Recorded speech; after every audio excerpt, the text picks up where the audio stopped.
મહિલાઓમાં વધારે થાય છે પુરુષોમાં વધારે છે એવું કોઈ રેશિયો ખરો?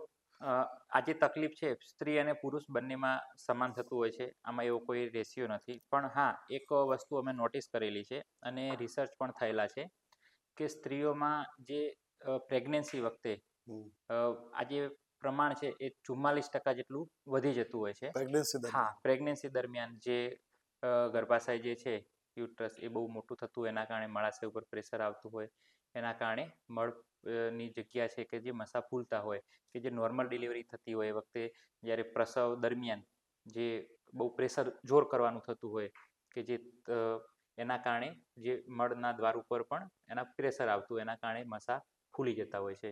એટલે એનો કોઈ પ્રેગ્નન્સી ઉકેલ જનરલ કેવું છે કે જે ઘરગથ્થુ ઉપચાર હા કોઈ?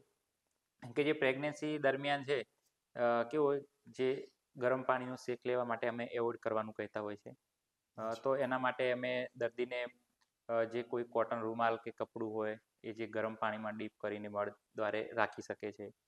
બીજું કે કોઈ બી લેક્સેટિવ કે જે મળ ઢીલો કરવાની જે દવા હોય એ પણ આપણે ઘણીવાર એડવાઇસ એટલે કરતા હોય છે. સિમ્પટમ્સ તો એ છે કે મળ માર્ગ ખુલીને થતો નથી, કબજિયાત જે કબજિયાતનો હા પ્રોબ્લેમ આવે કબજિયાતના પ્રેગ્નન્સી પ્રોબ્લેમના દરમિયાન. લીધે હા કબજિયાતનો તકલીફ થતી હોય અને જે પ્રસવ નોર્મલ ડિલિવરી થતી હોય એ સમયે પ્રેશર કરવાનું વધારે થતું હોય, તો એ પ્રેશર જે યોનિમાર્ગ પર પણ આપતું હોય છે અને મળદ્વાર કે જે એના છે એના પર પણ આવતું હોય છે. એટલે એના લીધે મસા ઉપર પણ પ્રેશર થતું હોય. મસા એટલે શું છે કે મળદ્વારે જે લોહી પૂરું પાડતી જે નસો છે એ ફૂલી જાય, એને જ મસા કહેવામાં આવે છે.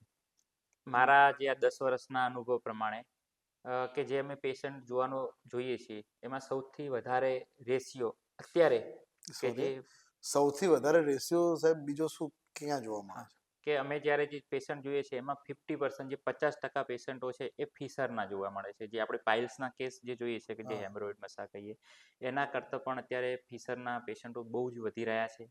જેનું મુખ્ય કારણ અમે જે 10 વર્ષના અભ્યાસ પ્રમાણે નોટિસ કર્યું કે મેઇન જે દર્દીને કોન્સ્ટિપેશન છે, વારંવાર મળત્યાગ કરવો છે, એના કારણે જે છે મળમાર્ગની અંદર જે ચીરા પડી જતા હોય છે કે જે વાઢીઓ થઈ જતો હોય, જેને મેડિકલ સાયન્સમાં એનલ ફિશર કહેવામાં આવે છે.